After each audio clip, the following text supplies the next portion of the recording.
First new show, everybody. First new show. So Justin made me a script. So I gotta say a script. Harshen my mellow, making me say a script. So I'm improving your vibe and improving your mellow. Absolutely. I've been in the church media ministry since 19 underscore and underscore fun fact in parentheses. I hate you so much right now.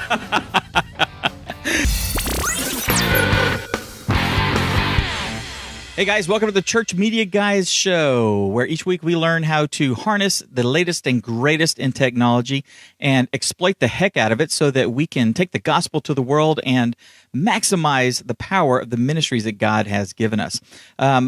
If you guys don't know who I am, I'm Dave Curley, and I'm the founder of ChurchTrainingAcademy.com, where we teach exactly that. And with me, as usual, each week, faithfully, is Mr. Justin Nava, one of my newest, dearest, and I'm going to say on his way to being one of my best friends. Hi, bud. What's going on, Dave? I didn't expect to cry today. Don't so cry. Hold back the tears from your nice words. Come on. And, I'm ready for today. Let's do it. I'm drinking coffee. Sorry. I thought you were going to talk a little bit more. You know, usually say a few other things.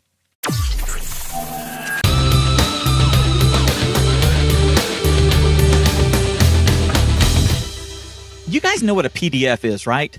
Portable document format. Remember, you had back in the day, you'd have to install the Adobe PDF reader, and then when someone sent you a PDF file, like a Word document that they made into a PDF file, or an ebook or something like that, they'd send it to you to download it, and then you'd open up the Acrobat reader, and then you'd look at it and, get to see all the pretty formatting and stuff that they did. Anyway, you guys know what a PDF is. Well, you also know what a Kindle is, right? I mean, you guys use Kindles. It's been around for, I want to say Kindle's probably been around for 10 years, maybe a long time. It's an e-reader, right? And now all of our devices can use like the Kindle app. So like on my phone, I've got the Kindle app and I can read all my books, and on my iPad and on my computer, on the desktop, all that sort of stuff.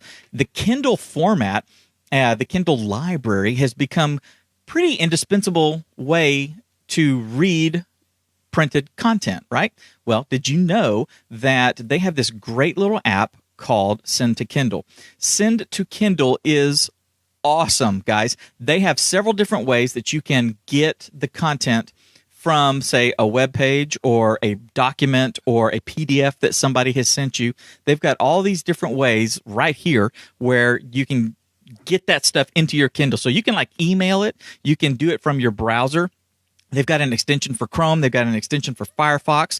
You can do it from an app on your PC or on your Mac. So you can actually like drag a PDF onto it, let go, boop, there it goes. You can do it from your Android device, from iOS. You can even have a button installed on your website so that the people visiting your website can take whatever they're looking at and send it to their Kindle. It is extremely cool. It is free.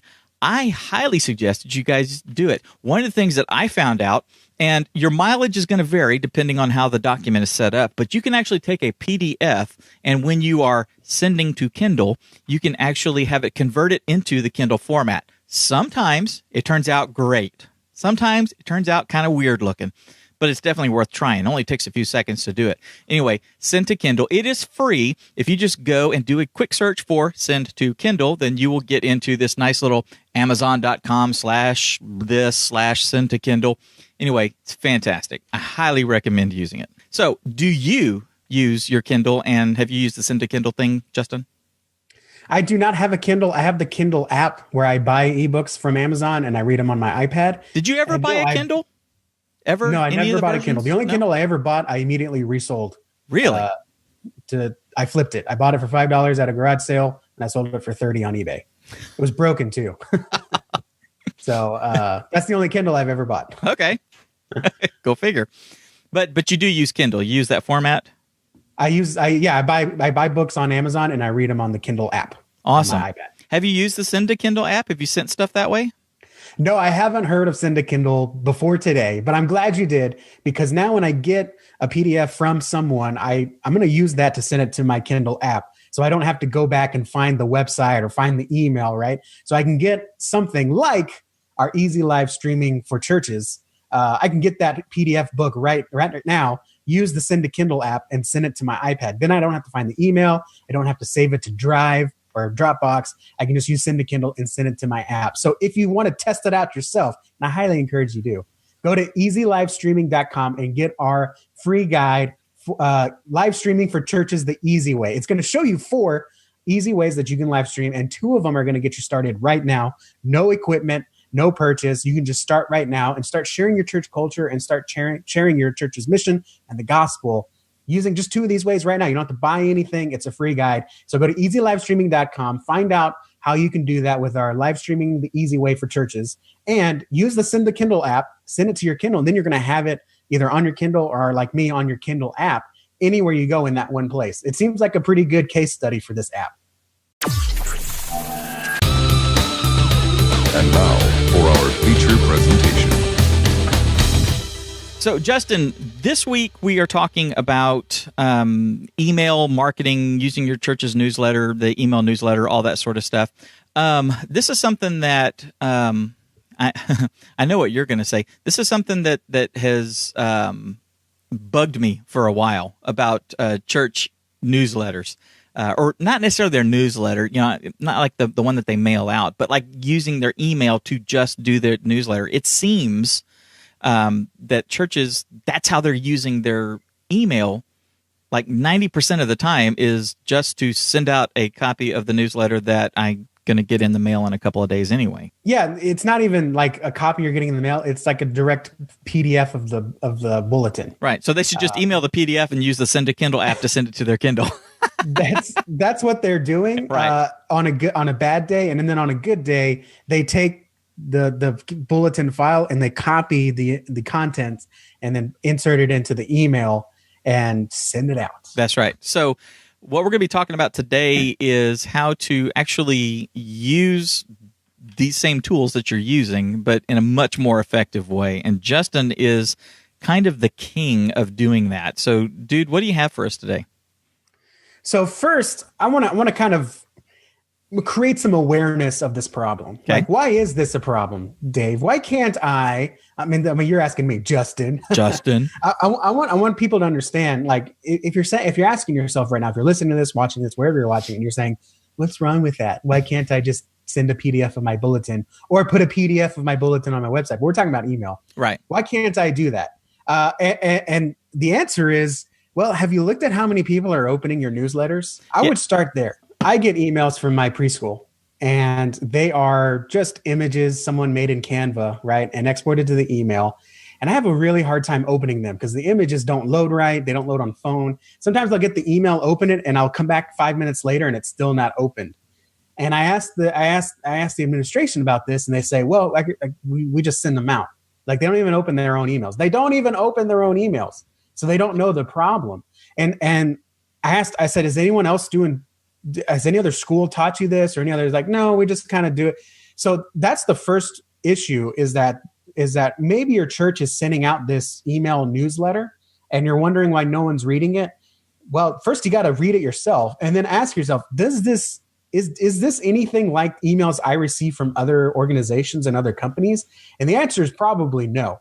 And that's the first problem, is we kind of just do something to do it and say we've done it, and we don't actually see how we can do it better. So we need to actually look at what other people are doing and compare it to what we're doing. So people may not be opening up your newsletter, but you have emails coming to you from other organizations that you either signed up for or you do business with, and they pay someone $100,000 a year just to write email. And so that's a good starting place, is if no one's opening your newsletters, actually start looking at what other people are doing and start to model them. Now, I'm not saying copy. I'm not saying, oh, Bill and Ted's across the way, they do an awesome email, let me copy exactly what they did. But what you can do is take hints from what they're doing. You don't have to copy their email and then just fill in your own information, right? But if you're trying to reach the same people in your town that Bill and Ted's is doing a good job reaching, there's nothing wrong with modeling what they're doing. So maybe Bill and Ted's only does one announcement per email, right? And you know that's really working for them. So go ahead and model that. Change it up, test it, see. We talked last week about, whether yard signs are effective or not. Well, to call something ineffective, you have to be able to measure it. And if you're not measuring who's opening your email or how often or getting feedback, even like, hey, Cheryl, do you open our church newsletter? And she says no. Ask her why or why not. And that's going to get you on the right path. Just like you said, Dave, you don't have, I'm not saying stop doing it. I'm just saying, let's find some ways to do it right.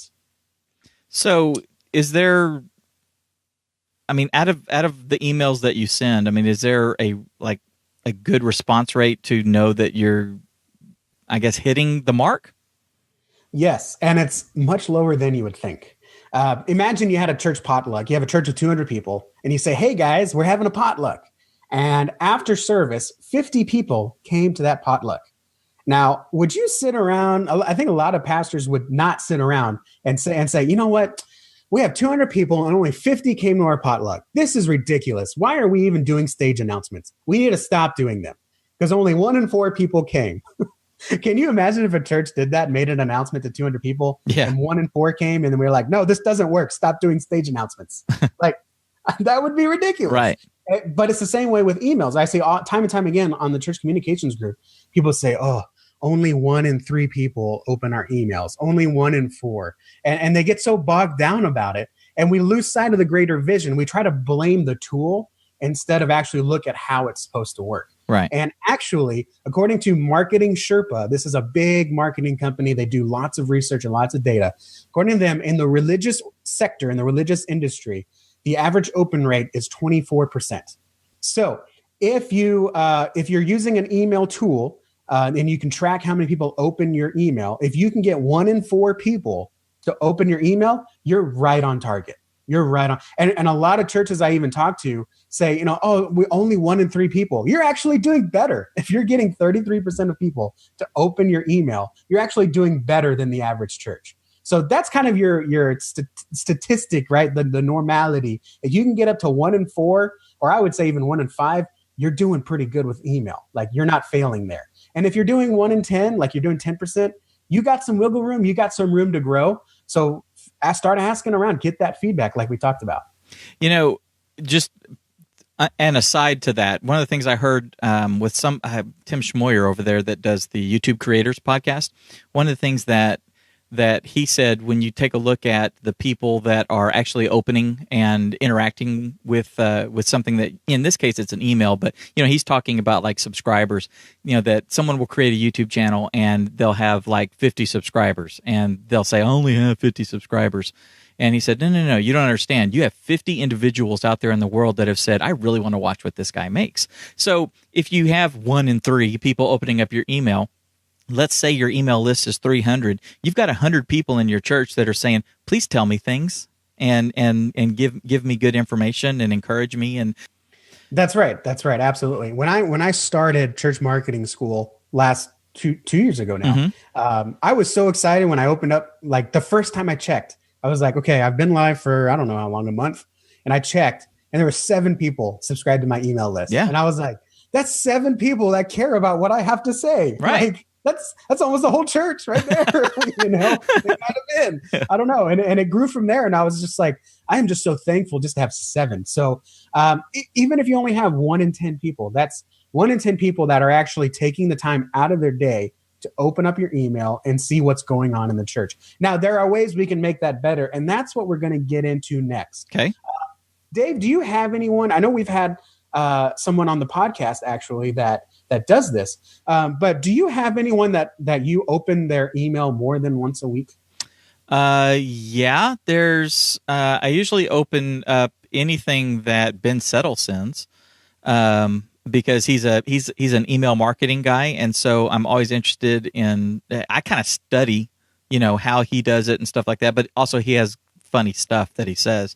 Who was our guest like 5 back? Brandon Cox. Thank you. I keep going Ben Stapley. No. Justin D. No. Brandon Cox. Yes. Whenever you're around Dave, you can't have the same letter name as someone else because he just confuses you. Yeah, it's ridiculous. So yes, Brandon Cox.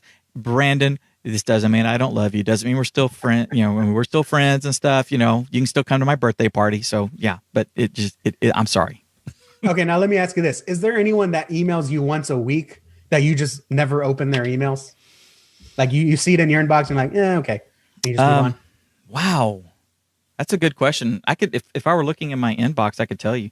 Oh, ooh, hang on. I got my inbox. I don't need a name. I just need to know, like. No, I'm going to tell you who. Like that? Yeah. Okay. Well, there's Justin Nava, and that only does it once a week.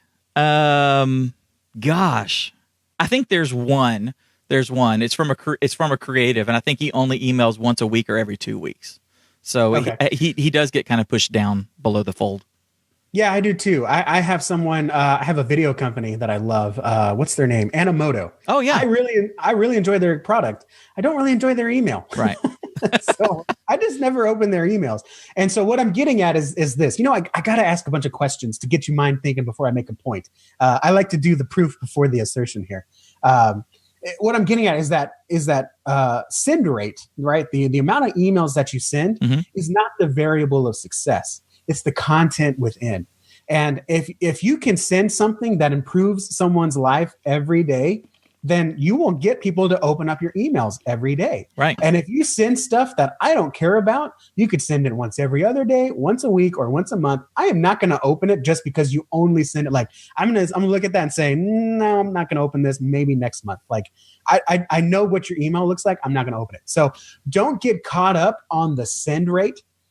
What you really need to get caught up on is the content. What goes inside of the email itself? Because I have emails that I open every day. Like Ben Settle is one of them. I have parenting emails that just, hey, here's a daily tip. I open that every day. And Billy Taylor, who we've had on our show, and I think is still watching with us, he has a daily prayer email sequence, and people will open those up every day. And so it's not about the frequency you send. It's about the content. So let's dig more into that content. If you're only sending like once a month or every 2 or 3 weeks or something like that, then should you not just pack in a ton of value? Because I could see, like the person that I'm talking about, ridiculously good stuff, but it just, it gets shoved down under, the 100 emails or so a day, and if I don't catch it that instant that it comes in, then it gets pushed down pretty quick. So I almost would need to make a filter or do something to make sure that I see his thing. So is that a send rate? Is that just the mechanics of the reality of the situation, or what? Everyone's going to treat their email differently. So there is someone that sends about once every 2 weeks that I will open up every email of his. He's a copywriter, Neville. I can't remember. Longbottom. He's from Harry Potter. I can't remember. But he does every 2 weeks. But his emails are like 1,000 words each. And wow! I read them up because it's good stuff. He puts images inside there. He's hilarious, and I like him. And he'll tell you the only reason that I send it every 2 weeks is because I can't do that every day, right? Sure. So if you can get away with more value and do it more frequent, then go for it. Try it out. But if you're going to do once a week or once a month, like make sure it is valuable. And if you have the time, pack in the value, pack in the content. That's fine. And again, as you kind of read the responses that people get, they may not care about all that value. So maybe then instead of packing it all in one a week, maybe you spread it out into 2 a week or something like that. There's a lot of playing. But what I'm saying is that don't get hung up like, oh, once a week doesn't work, so maybe once a month will work better. Like, it's not just the frequency that's the end all be all thing. It's the end all be all, like whether or not people read your email, it's the content inside. So if you do want to go less frequent and more valuable, like an actual blog post from the pastor, like a 500-word email that's valuable and funny and people can relate with, then go for it. Because the content is what matters. And if you can send more valuable content in less span of time, like do, one email a day, then try it out. As long as it's valuable and as long as it helps the people who open it up. Like, that's the key, is the value. And then the frequency isn't so much. Right. But yeah, when you do have less frequency, you can pack in the value. Just don't make sure you don't overwhelm people as well. Right. That makes sense. Like send one email every 2 weeks that has 500-word articles inside. Yeah. That's a lot. Yeah. You should have a blog.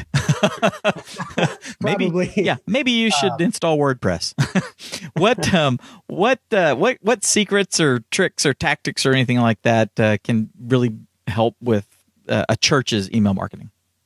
So number one is know who you're emailing. I was a college kid I guess I can't say a few years ago, 10 years ago. I was a college kid 10 years ago, and I was getting emails from my church about the women's conference, about Nice. the kids camp. Where to pick up women. That's good. I was getting emails about the women's conference that I wasn't invited to, the kids camp for kids I didn't have, and the senior board game night that I wasn't allowed to go to because I wasn't over 60, right? So Wow. I was getting emails that were absolutely had zero value to me. Now these were, yes, you could be all Christian-y and be like, oh, you should pray for these things and you should know that they're going, yeah, that's fine. Okay. But the average person is looking for what's in it for them. How can they connect with the church? Yeah. And if you're just like, we're consumers. Like Adam McLaughlin said, if you just throw a bunch of things out at them that doesn't apply, right, when you do throw the one thing that does apply, they're going to already dismiss it because they're just used to dismissing you in the first place. Right. So secret number one, segment your list. Many church management platforms can do this. Fellowship One, Church Community Builder, a Planning Center, I believe, can do it. They're the bigger ones. They're the more expensive ones. But you can actually say, hey, everyone who's in the youth ministry, send this email to their parents, or everyone who's in the men's ministry, send this email to them. And that way, every email that I get is absolutely 100% applies to me. And if I get an email from about my daughter, and then the next day I get an email about the men's ministry, and then the next day I get an email about something else going on in the church that would, potluck definitely applies to me, then I will open up those 3 emails.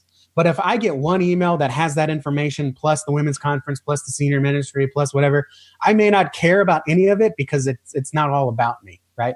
So secret number one is just segment your list and only email the information that is relevant to those people. Make sure that they're the only ones that get it.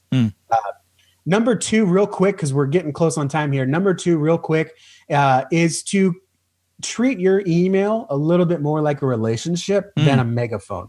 We hear that all the time with social media.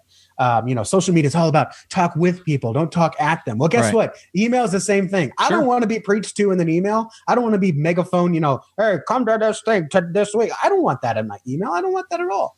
So treat it more like a conversation. If you already segment your list, then you can send an email to the parents instead of saying, kids drive-in movie theater tomorrow night. Just tell a funny story. Hey, last time we had a kid bring a Batman box, and he built a little Batman car, and he watched the movie in this Batman car. It was hilarious. Here's a picture. We're going to do this again tomorrow night. And hey, can anyone bring Superman or Wonder Woman? Batman needs some friends. Like, I would read that. I would laugh. I would say, aw. And I would immediately think, this sounds so much fun for my daughter. I am so excited. Like, I would read that and be impacted more by that and remember it. Did y'all really do that? Go. Yeah, we do have a drive-in movie night where the kids bring in boxes and they have like little cars. Nice. I don't know if they decorate them, but that's kind of what it is. That's their car. Yeah, cool. Yeah, it's their car. Yeah, brilliant. Exactly. So I would remember that, and I would much rather go to that than just someone saying, "Hey, drive-in movie theater tomorrow night. Click this button to reserve your seat." Yeah. I mean, that's so boring. Tell stories. Treat it like a sermon, right? We don't go up and we just read the word and then we say goodbye, right? We expound upon it. We tell stories. We share revelations. We do all these things on the stage. Well, guess what? Email is just another way to do the same thing. So that's number 3, is to go beyond the announcement. Email is not just another announcement tool. It's a relationship tool. And like Billy Taylor said, he sent out one email on a Super Bowl Sunday that said, "How can I pray for you?" And he was overwhelmed by the number of emails that came back by people needing prayer. I had hundreds, I think it was even thousands. I don't remember exactly. But you can use that as the pastor, as a pastor, or as a lay leader. Just say, "Hey, men, thinking about a camp out. What kind of food do you like? What do you want?" Reply back and let me know. You can send that to the men in your church. Tell more stories. What happened to the pastor at Starbucks? Something interesting happens to the pastor at Starbucks. You may not hear about it for 3 months until he finds a sermon that story plugs into. But he can email you the next day and encourage you with a word like, "Hey, I talked to these guys about their dog, and that topic of their dog, I brought them into a conversation about Jesus Christ," and he can lay that out, right? It can be a little teaching moment. It could be a funny story. "Hey guys, this happened to my daughter. She woke up in the middle of the night with a bead in her nose because I let her go to bed with a bead bracelet and it broke, and I was so scared, and I ran over to her to rescue you. Hey, just a quick reminder, don't let your kids go to bed with beads. But you know what? This also reminds me about, our kids lock-in. No beads allowed, but we're going to have this kind of fun stuff. You could put a little soft pitch in there towards the end, but just tell stories and relate to people. And what's going to happen is, even though someone's not at church on Sunday, they're going to connect with your pastor throughout the week and continue the relationship there. And if they start to fall away, those emails are just another connection point to where if I go to church and I'm doing good, and then, the evil one gets me down and I stop going, an email that you send about a similar experience, or just, hey, remember that I'm here. If you need something, give me a call. Here's my number. Like, that can speak to me on a Wednesday, even though I have not been, or let's say on a Tuesday, even though I have not been to church in 2 weeks. Right. This is a relationship tool. So that's secret number 3, is use it as a relationship tool. Use it as a disciple tool. Same way you would use social media, same way that you would talk to people in the foyer, use email in the same way. And you're going to reconnect a lot of people to your church and keep them connected with you as the pastor or whatever leadership role you may take. So did you get a bead stuck up your nose? No, my daughter did.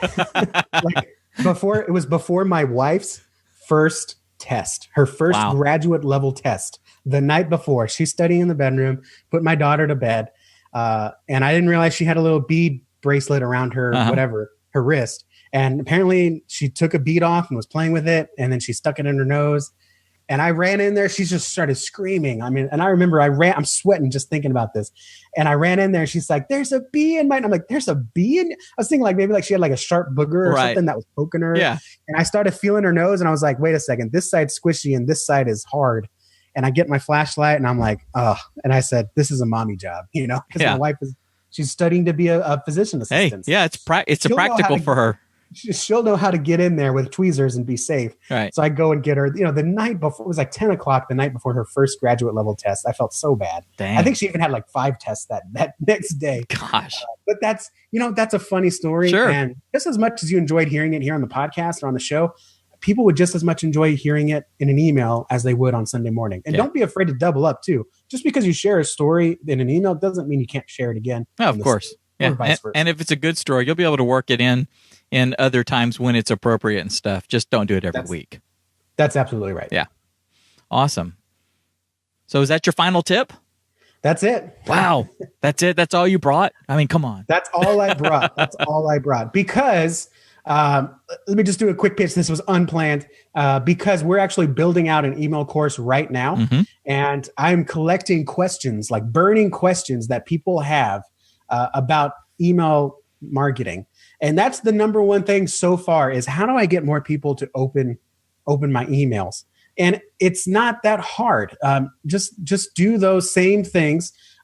Segment your list, only send relevant emails to the people they're relevant to. Tell stories, tell more stories, and be more valuable. I mean, that's really all it comes down to. There's no secret sauce. There's no magic bullet. There's no type these 3 bullets and say these words and fill in the blank. It's all about relationships. We often look for these magic bullets and quick fixes, but it's not that difficult. You just need to try, experiment, and ask people for their feedback. And that's exactly what we're going to do. So if you go to, I don't have a pretty link for this, but I'll make one. If you go to churchtrainingacademy.com/email-question, churchtrainingacademy.com/email-question. I'll fix that later. But you can actually ask me, what's your number one question using email for ministry? And I'm going to use that to build this course.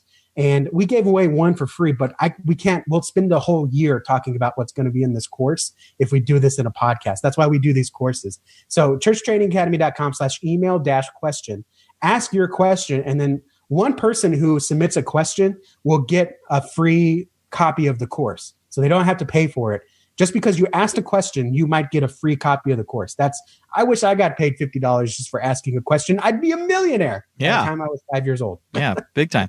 Yeah, this, speaking of courses, this kind of dovetails into why we've created Church Training Academy, and that is we've actually got a membership aspect to Church Training Academy. So you can actually join Church Training Academy. It's churchtrainingacademy.com/join if you're interested. But we have our courses in there. Now, we're getting this set up so that if you just want to buy a specific course, you can buy a specific course. But the real value, the real I mean, it's like a million times better if you join the academy, because every course we make goes in there. All this extra stuff that we do, sometimes it's on a whim. Sometimes we're like, hey, hang on a sec, let's just take this and make sure that the insiders, get access to this. So can you tell folks what they get when they join Church Training Academy, and what kind of value they're going to get? Yeah, so you can buy a course, right? You can go buy our church website course and be done with it, and you've just spent your money, and you'll have the tool to learn how to create an amazing website, or when this comes out, an amazing email marketing plan. But when you join Church Training Academy, and it's actually cheap, 1 month or 2 months of the academy is actually cheaper than one course. You get access to all of our courses, all of our extra trainings that we have available. You'll get access to our Facebook Insiders group, which is just for members, where we can bounce off each other. And me and Dave are also in that group. Mm-hmm. So you can ask a question on the church media public group. We may or may not get back to you, right? Because we got other things to do. We're actually serving the insiders. Whereas if the insiders ask a question, we're going to be there with the answer, or at least try to find the answer for you. Yeah. And then on top of that, you get the mastermind group coaching, which means every 2 weeks, we're going to sit down and we're going to ask you, what's your struggles? What's on your mind? What ideas do you have? What do you need help with? And we just had ours last night. And one of our members, Tommy, was talking about, how do I accomplish my goal? And I actually got to talk him through like, hey, well, first we need to figure out how you're going to measure it. How can you do something if you don't know how you're going to do it in the first place? And so we actually talked and sat down. And by the end of the conversation, he was like, whoa, like, this is amazing. Like, I actually know how I'm going to do this. It's not on a whim. He actually has a measurable goal that he can try to attain by the end of the year. That's awesome, dude. And anything that we try to do, or that you need to do, you can come on our mastermind group coaching, ask that question, and you're going to get me and Dave, which is normally $300 an hour, and it's probably going to go up to $500 soon. And instead, you get to be in the group with us every 2 weeks and get it as part of your membership. 2 weeks ago, when we had our mastermind, I remember I was having a problem with the TriCaster, which I've been using for like 10 years, and Neil Fisher is a TriCaster user. He's like, no, dude, here's how you do it. Do this, do that. And I was like, oh, duh, there you go. That's great. So that's the kind of knowledge pool that you have when you join Church Training Academy. So I can't tell people enough how valuable that is. For us as the people who are like hosting it, we're learning a ton of stuff, not to mention you guys as well. So come and join. That's churchtrainingacademy.com/join. And if you do, be sure to say hi. Yeah, that's right. It's an amazing value. I keep telling Dave we need to raise the price, but he's like, not yet. And so you guys need to get on here, because eventually I'm gonna convince him. Oh yeah, no, the bullets in that chamber. I just haven't pulled the trigger yet. Yeah. So, all right, good stuff. All right, guys, take what you've learned here. Take what we're doing and talking about here on Church Training Academy, and use it to equip